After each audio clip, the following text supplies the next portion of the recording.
लोग बार बार ये सवाल करते हैं कि उर्दू में जब ज़ेर ज़बर पेश वगैरह नहीं लगाए जाते हैं तो फिर हम उर्दू पढ़ते कैसे हैं।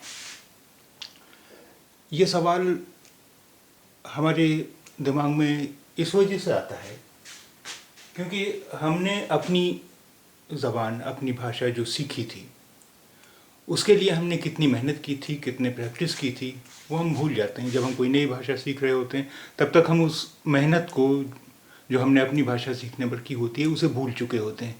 इसलिए ये सवाल हमारे जहन में आता है क्योंकि ऐसा है कि जब हम कोई पहली चीज़ तो ये कि कोई भी भाषा 100% फोनेटिक नहीं होती, यानी जैसी लिखी जाएगी वैसी पढ़ी जाएगी वैसी बोली जाएगी। 100% फोनेटिक कोई भी लैंग्वेज नहीं है, चाहे वो हिंदी हो, उर्दू हो, अंग्रेज़ी हो, कोई भी हो। लेकिन हमने उस ज़बान को, उस भाषा को सीखने पर जितनी मेहनत की होती है हम ये भूल चुके होते हैं कि हमने कितनी मेहनत की थी। अब हम दूसरी जो लैंग्वेज सीखना शुरू करते हैं, हम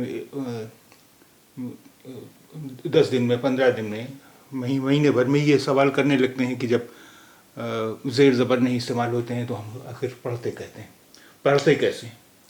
आइए देख लें, ज़रा हम हिंदी पर एक नज़र डालें। हिंदी, जब हम हिंदी जिनकी मातृभाषा है, जिनकी मातृ ज़बान है, वो लोग जब उन्होंने हिंदी पढ़ना शुरू किया तो ज़रा ये सोचिए कि आप कितने दिन में या कितने साल में इस काबिल हुए थे कि आप आसानी से पढ़ सकें, आसानी से लिख सकें। जाहिर सी बात है 4-6 महीने में तो ये आपने नहीं सीखा। आपने सीखा है 2 साल में, 3 साल में, 4 साल, जैसे आप क्लास 4th या 5th में या 6th में पहुँचे होंगे, तब आप इस लायक हुए कि आप आसानी से पढ़ सकें, आसानी से लिख सकें। अब 6th में अगर आप इस लायक हुए तो इसका मतलब ये हुआ कि आपने वो ज़बान, वो भाषा 6 साल तक सीखी। लेकिन जब हमने सीख ली तो फिर हम उस मेहनत को भूल जाते हैं। अब इस 6 साल में हमने कितनी बार एक लफ्ज़, एक शब्द सुना होगा, उसे लिखा हुआ देखा होगा। तो बहुत सारे लफ्ज़ जो हैं उनकी पूरी शक्लें हमें उसी तरह याद हो जाती हैं। तो आइए देखते हैं, कुछ मिसालें देखते हैं। जैसे ये है, ये लफ्ज़, इसे आप क्या पढ़ते हैं? राम, जाहिर है राम बोलते हैं। लेकिन हम जो इसे बोल रहे हैं, क्या ये वही लिखा हुआ है? बिल्कुल नहीं लिखा हुआ है, बिल्कुल वही नहीं लिखा हुआ है, क्योंकि ये लिखा हुआ है रामा। ये रा है, रा में आगे में रा, और ये माँ, रामा। ये राम नहीं लिखा हुआ है, ये लिखा हुआ है रामा। राम कैसे लिखा होगा? राम में माँ की आवाज़ जो है वो हलंत की आवाज़ आ रही है, पूरे माँ की आवाज़ नहीं आ रही। पूरे माँ की आवाज़ होती तो इसका उच्चारण या तलफ़ुज़ इसका होता है रामा। राम जो हम बोल रहे हैं वो, उसमें माँ हलंत वाला है।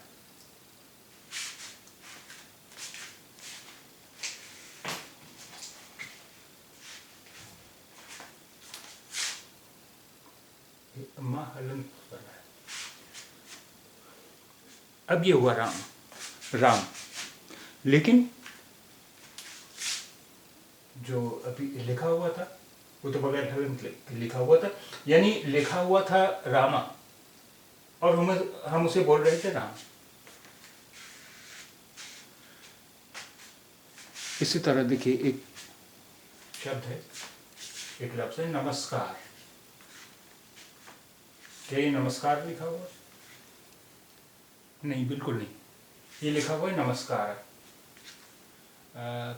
कुछ साउथ इंडियन लैंग्वेजेस की अगर मिसाल लें तो मसलन कन्नड़ की मिसाल लें तो वहाँ इसे नमस्कार कहते हैं, नमस्कार नहीं कहते हैं, नमस्कार कहते हैं। यानी वो जैसा लिखा हुआ है उसी तरह पढ़ाएंगे, क्योंकि वो लिखते नमस्कार हैं इसलिए बोलते भी उसे नमस्कार हैं। नमस्कार नहीं, वो नमस्कार नहीं बोलते इसे। नमस्कार क्या हो? ये रा के नीचे जब हलंत है तब ये हुआ नमस्कार, वरना बगैर हलंत के तो ये नमस्कार लिखा हुआ, यानी हम लिख रहे हैं नमस्कार, बोलते हैं उसे नमस्कार। अब हमने बार बार लिखा हुआ ये देखा है और बार बार ये सुना है कि ये नमस्कार है, तो हमारे दिमाग में वो चीज पूरी शक्ल बैठ गई कि ये नमस्कार है। तो इस तरह हमारी बहुत सारी चीज़ें याद हो जाती हैं। और फिर जब अब अगर हम कहीं पर इसे हलंत के साथ लिखा हुआ देखेंगे तो हमारे दिमाग में कुछ खटकेगा कि कुछ गलत सा है, हालांकि नमस्कार सही तो यही हुआ। अब आप सभी जानते हैं, जो लोग लखनऊ में हैं या लखनऊ में नहीं है, लखनऊ में एक नदी है गोमती, सभी जानते हैं। अब हम उसे किस तरह लिखते हैं? हम उसे लिखते हैं इस तरह, लिखते हैं और बोलते हैं इसे गोमती। क्या ये गोमती है? नहीं, ये लिखा हुआ तो गोमती है, क्योंकि गोमती जो हम बोल रहे हैं, गोमती तो ये लिखा हुआ है, देखिए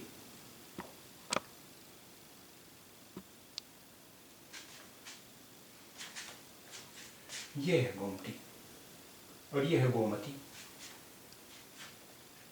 यानी हम बोल तो रहे हैं ये और लिख रहे हैं ये।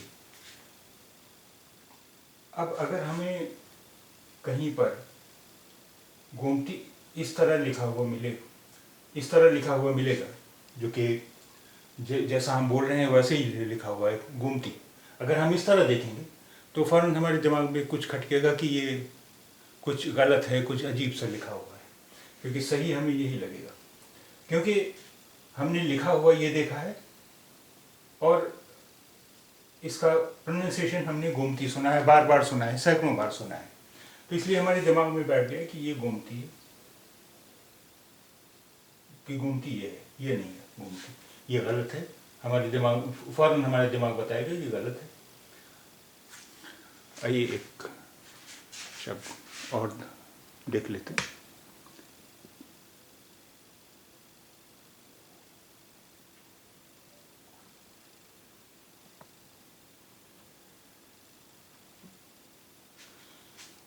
ये दो अल्फाज देखिए, ये दो शब्द देखिए, इसे आप क्या पढ़ेंगे? इसे क्या बोलेंगे? पेन, पेन बोलेंगे। और इसे क्या बोलेंगे? इसे हम बोलेंगे pain, painkiller, painkiller. तो यहाँ पर हम इसे पेन कह रहे हैं और यहाँ पर हम इसे पेन कह रहे हैं, जबकि दोनों एक ही तरह से लिखा हुआ है।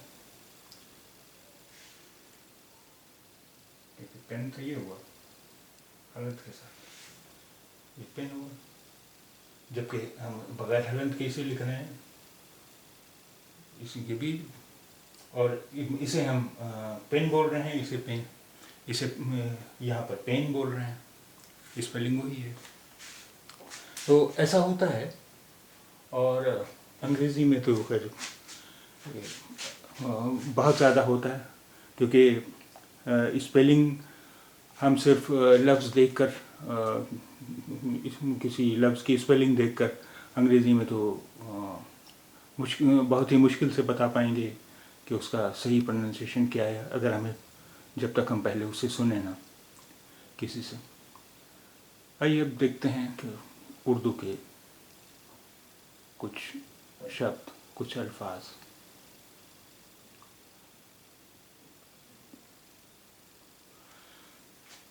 अभी देखिए, मीम, ये नून होना, यहाँ पर कोई एराब नहीं है, ज़ेर ज़बर कुछ नहीं है।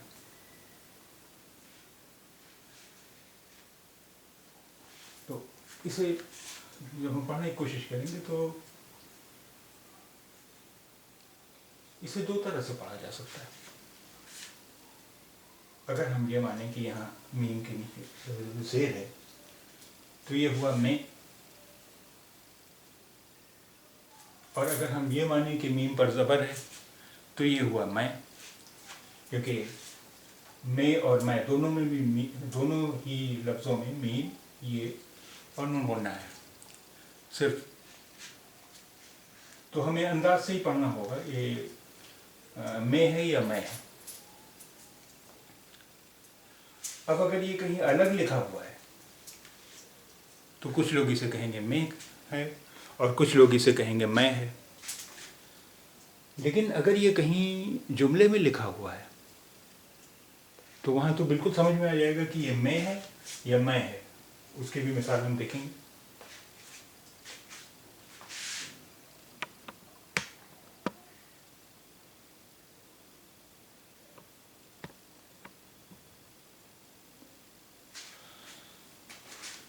सीन सीन ते छुटिए।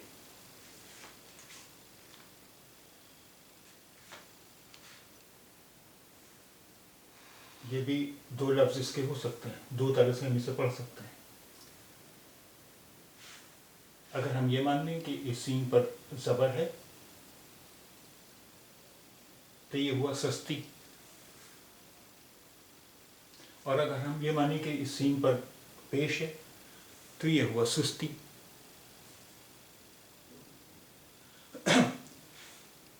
इसे भी कुछ लोग सस्ती पढ़ेंगे, कुछ लोग सुस्ती कहेंगे। लेकिन अगर ये जुमले में है, जुमले में इस्तेमाल हुआ है, तो बिल्कुल फ़र्क साफ जो है झलक जाएगा कि ये सस्ती है या सुस्ती है। एक और लफ्ज़ देखें, जीम लाम दाल। अब अगर हम जीम पर ज़बर माने तो ये हुआ जल्द, और जीम के नीचे ज़ेर मानते हैं तो ये हुआ जिल्द। तो ये दोनों ही पढ़े जा सकते हैं। लेकिन अगर ये जुमले में इस्तेमाल हुआ है तो हम बिल्कुल बता सकते हैं कि ये जल्द है, जल्द है, ये जिल्द है। अब आइए देखते हैं इसके जुमले में इस्तेमाल।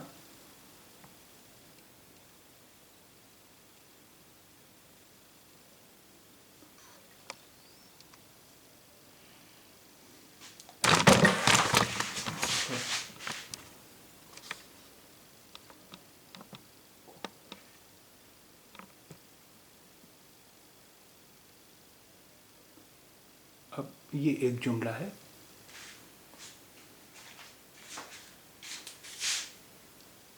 इसमें ये भी उसी तरह लिखा हुआ है, ये भी उसी तरह लिखा हुआ है। अब इसे क्या पढ़ेंगे आप? अब ये मैं है या मैं है, इसमें आप कोई गलती नहीं करेंगे। सीधा है, मैं घर में हूँ। जुमले के साथ लिखा हुआ इसलिए हमें समझ में आ गया कि ये मैं है, मैं नहीं है, और ये मैं है, मैं नहीं है, ये मैं नहीं है। ठीक, क्योंकि मैं घर में हूँ तो कोई जुमला हुआ ही नहीं, जुमला तो हुआ मैं घर में हूँ। इसलिए मैं है यानी यहाँ ज़बर है, और ये मैं है क्योंकि यहाँ ज़ेर है। इस तरह अंदाज से समझना होगा आपको कि कहाँ ज़बर है, कहाँ पेश है। तो मैं घर में हूँ, ये मैं घर में हूँ लिखा हुआ है। अब आइए अखबार से एक हेडिंग पढ़ते हैं।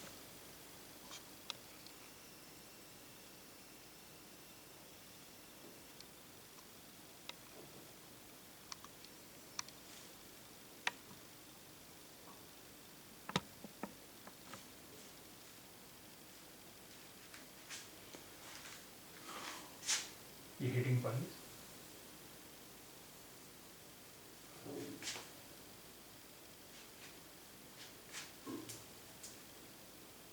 चाय।